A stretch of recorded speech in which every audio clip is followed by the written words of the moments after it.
Hello, நான் பிஸ்னஸ்க்கு use பண்ணுற ப்ரௌனி ரெசிபி. 250 கிராம் ப்ரௌனிக்கு 1 egg and ½ teaspoon vanilla essence. இது ரெண்டும் நல்லா மிக்ஸ் ஆகிற அளவுக்கு பீட் பண்ணிக்கோங்க. 1/4 cup plus 2 tablespoon sugar. இது நீங்கள் வயர் விஸ்கில் கூட விஸ்க் பண்ணிக்கலாம். நான் இன்றைக்கி பீட்டரே யூஸ் பண்ணியிருக்கேன். இதுக்கு நீங்கள் கிரானுலேட்டட் சுகரும் யூஸ் பண்ணலாம். நான் இன்றைக்கி பவுடர் சுகர் தான் யூஸ் பண்ணியிருக்கேன். இப்போ மெல்ட் பண்ணியிருக்க சாக்லேட் அண்ட் பட்டரையும் சேர்த்து பீட் பண்ணிக்கலாம். நான் டார்க் காம்பவுண்ட் யூஸ் பண்ணியிருக்கேன். Compound 80 grams, butter 1/4 cup plus 2 table spoon. இப்போ ட்ரை இன்க்ரீடியன்ட்ஸ் ஆட் பண்ணிக்கலாம். ½ கப் மைதா, 2 டேபிள் ஸ்பூன் கொக்கோ பவுடரை மிக்ஸ் பண்ணி நல்லா சிஃப்ட் பண்ணிக்கோங்க.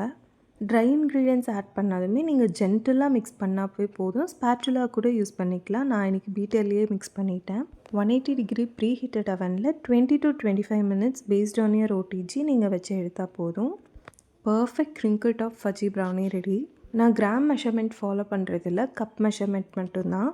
ரெசிபி அண்ட் ஆஃபர்ஸ்க்கு பேஜ் மறக்காமல் ஃபாலோ பண்ணிக்கோங்க. Happy baking. பை.